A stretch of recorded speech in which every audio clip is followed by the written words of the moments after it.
अस्सलामुअलैकुम वरहमतुल्लाहि वबरकातुहू। आप सबको एक बार फिर मेरे चैनल फ़ातिमाज़ तजवीद में खुशामदीद। आज मैं सबक नंबर 17 के साथ आपके सामने हाजिर हूँ। मदनी क़ायदे का सबक नंबर 17। इससे पहले मैंने सबक नंबर 16 आपके सामने पढ़ा था। उम्मीद करती हूँ आपको तफ़ख़ीम और तरक़ीक़ में फ़र्क वाज़िह हो गया होगा। आज का सबक शुरू करने से पहले मैं आपसे एक गुजारिश करती हूँ कि प्लीज़ मेरा चैनल सब्सक्राइब करें, और जिन्होंने मेरा चैनल सब्सक्राइब नहीं किया मेरे चैनल को सब्सक्राइब करें, वीडियोस को लाइक करें, शेयर करें और कमेंट करें। आइए आज का सबक शुरू करते हैं। सबक नंबर 17, लेसन नंबर 17, मद्दात। मद के मायने दराज करना और खींचना है। मद के दो सबब हैं, यानी कि मद दो वजह से होती है। हमज़ा, सुकून। मद की 6 अक़साम हैं। मद्दे मुत्तसिल, मद्दे मुनफसिल, मद्दे लाजिम, मद्दे लीन लाजिम, मद्दे आरिज़, मद्दे लीन आरिज़। ये 6 अक़साम, इनकी वजाहत आगे उन्होंने दी हुई है, आए वो भी पढ़ते हैं। नंबर 1, मद्दे मुत्तसिल। हुरूफ़े मद्दा के बाद हमज़ा उसी कलमे में हो तो मद्दे मुत्तसिल होगा। जैसे जा, ये अलिफ हुरूफ़े मद्दा है और इसी के साथ हमज़ा है, तो ये मद्दे मुत्तसिल है। इसके ऊपर जो मद है ये मद्दे मुत्तसिल है। मद्दे मुनफसिल क्या है? हुरूफ़े मद्दा के बाद हमज़ा दूसरे कलमे में हो तो मद्दे मुनफसिल होगा। जैसे फ़ी अनफुसिकुम। अब फ़ी एक लफ्ज़ है और अनफुसिकुम दूसरा लफ्ज़ है। अलिफ जो कि हुरूफ़े मद्दा है वो दूसरे कलमे में है, वो दूसरे लफ्ज़ में मौजूद है, इसलिए ये जो मद है फ़ी के ऊपर जो मद है ये मद्दे मुनफसिल कहलाएगी। उसके बाद मद्दे मुत्तसिल और मद्दे मुनफसिल को 2, 2.5 या 4 अलिफ तक खींच कर पढ़ें। ये जो दोनों मद्दात हैं मद्दे मुत्तसिल और मद्दे मुनफसिल, इनको 2, 2.5 या 4 अलिफ के बराबर खींच कर पढ़ते हैं। उसके बाद है नंबर 3, मद्दे लाजिम। हुरूफ़े मद्दा के बाद सुकून असली यानी कि जिज़्म तशदीद हो तो मद्दे लाजिम होगा। हुरूफ़े मद्दा ये देखें जानुन। अब देखें मद्दा के बाद हुरूफ़े मद्दा अलिफ हुरूफ़े मद्दा है, उसके बाद नून है, लेकिन नून के ऊपर तशदीद है, तो ये मद्दे लाजिम हो जाएगी। जानुन। नंबर 4, मद्दे लीन लाजिम। हुरूफ़े लीन के बाद सुकून असली यानी कि जज़म हो तो मद्दे लीन लाजिम होगा। हुरूफ़े लीन ये देखें आइन, ये देखें या जो है ये हुरूफ़े लीन है और इसके ऊपर मद है और उसके बाद नून है और नून के ऊपर जज़म है यानी कि सुकून है, तो ये मद्दे लीन लाजिम है। आइन, इनको कितना खींच के पढ़ा जाता है? मद्दे लाजिम और मद्दे लीन लाजिम को 4, 5 अलिफ के बराबर खींच कर पढ़ते हैं। मद्दे लीन लाजिम और मद्दे लाजिम को 3, 4 या 5 अलिफ के बराबर खींच के पढ़ा जाता है, यानी मद्दे मुत्तसिल और मद्दे मुनफसिल से थोड़ा सा लंबा किया जाता है इन दोनों मद्दात को। आगे है मद्दे आरिज़। हुरूफ़े मद्दा के बाद आर्जी सुकून हो, यानी वक्फ की वजह से कोई हर्फ साकिन हो जाए, मद्दे आरिज़ होगा। जैसे मुस्लिमून, आयत भी ख़त्म हो रही है और नून पे जज़म भी है, यहाँ पे सुकून है यानी कि यहाँ के रुक जाएंगे, तो ये मद्दे आरिज़ है यानी कि आर्जी मद है, यानी कि मुस्लिमून। बात समझ आ गई? इसके बाद है मद्दे लीन आरिज़। नंबर 6, मद्दे लीन आरिज़। हुरूफ़े लीन के बाद आर्जी सुकून हो, यानी वक़्फ़ की वजह से कोई हर्फ साकिन हो जाए तो मद्दे लीन आरिज़ होगा। जैसे शफ़ातैन, या हुरूफ़े लीन है और उसी कलमे में मौजूद है और उसके बाद आर्जी सुकून यानी कि जज़म है नून पे, शफ़ातैन, ये मद्दे लीन आरिज़ होगा। इनको कितने मिक़दार के बराबर बड़ा करके या लंबा करके पढ़ते हैं?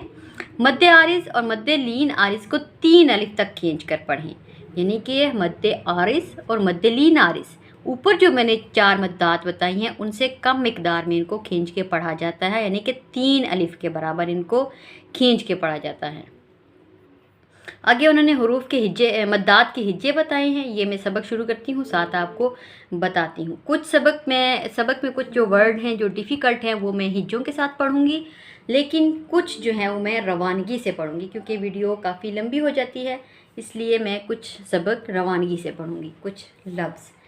اس میں سب سے پہلا ہے جیم زبر الف مد جا، حمزہ زبر آ، جا، یہ 4 الف کے برابر یا 2.5 الف کے برابر اس کو کھینچ کر پڑھیں گے۔ جیم زیر الف مد یا، جی، یا کو بھی شامل کیا جائے گا کیونکہ اس کے اوپر جزم ہے۔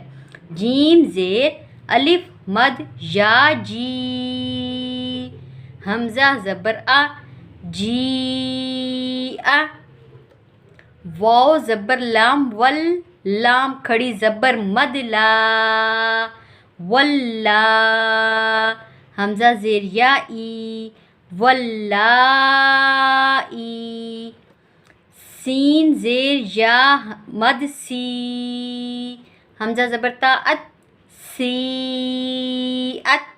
اسی طرح یہ ہے اولئک حدائق، قروء، اولیاء، بما انزل، قالوا آمنا، یا ارض ہؤلاء۔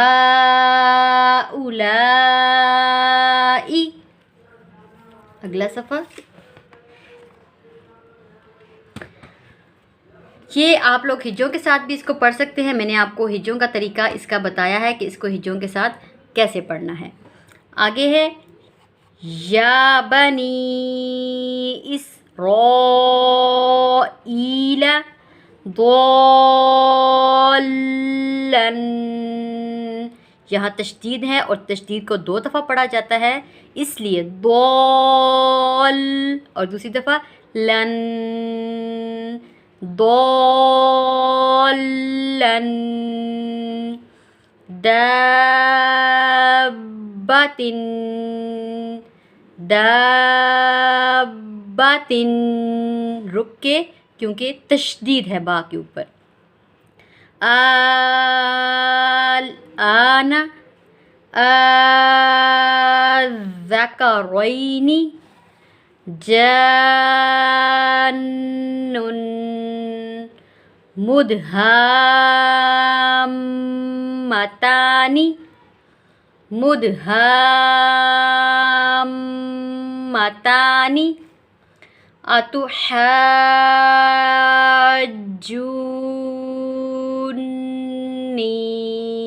اس کا توڑ کرتے ہیں، اس کے ہجے نکالتے ہیں۔ الف زبر آ، تاپش تو، آتو، حا زبر الف مد جیم، حاج، آتو حاج، جیم پیش واو نون جون، آتو حاجون، نون زیر یعنی، آتو حاجونی،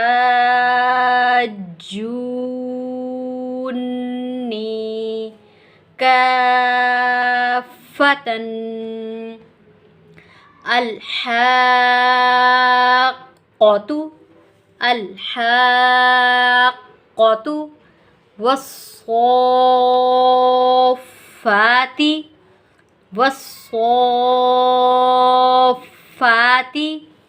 حاجوک، وحاجہ، تحاضون، یحاضون، ان یتماسا، ولا الضالین، یا اولی الالباب، یا اولی الالباب، यतसाअलून रब्बिल आलमीन रब्बिल आलमीन खौफ खौफिन कुरैश कुरैशिन। जी, ये था हमारा सबक नंबर 17, लेसन नंबर 17 मद्दात पे मुश्तमिल था। उम्मीद करती हूँ थोड़ा सा डिफ़िकल्ट है, आपको समझ आ गया होगा। एक बात मैं आपको बताती चलूँ कि अगर आप कायदे को उठा के दरमियान से शुरू करेंगे और आप कहेंगे कि ये जो मुश्किल चीज़ें हैं हमें समझ आ जाएं, तो वो थोड़ा सा मुश्किल है आपके लिए समझना, क्योंकि इसमें स्टेप बाय स्टेप एक चीज़ समझाई गई है। पहले सबक में और चीज़ थी, दूसरे में और, तीसरे में और, यानी कि इस तरह करते करते आपको वो आखिर तक ले जाएंगे और ऐसा लेवल आएगा कि आप कुरान पाक को ख़ुद पढ़ सकेंगे। यानी कि आपकी आसानी के लिए जो छोटी छोटी क्वेश्चंस होते हैं, छोटे छोटे जो सवाल होते हैं आपके जहन में कि इस लफ्ज़ को ऐसे क्यों पढ़ेंगे, इसको क्यों नहीं खींचेंगे, वो सारे इस कायदे में क्लियर हो जाते हैं। और जब आप कुरान पाक तक पहुंचेंगे, वो स्टार्ट करेंगे, तो आप कोई ऐसा सवाल आपके जहन में नहीं आएगा। क्यों? क्योंकि आपने नूरानी कायदा या मदनी कायदा आपने पूरा पढ़ा होगा। मदनी कायदा भी और नूरानी कायदा भी, इनमें ये दोनों चीज़ें सेम हैं और अच्छे तरीके से समझाई गई हैं। उम्मीद करती हूँ आपको आज का लेसन अच्छे से समझ आ गया होगा। इसके साथ मैं आपसे इजाज़त चाहती हूँ। मुझे अपनी दुआओं में लाज़मी याद रखिएगा। अस्सलामु अलैकुम वरहमतुल्लाहि वबरकातुहू। अल्लाह हाफ़िज़।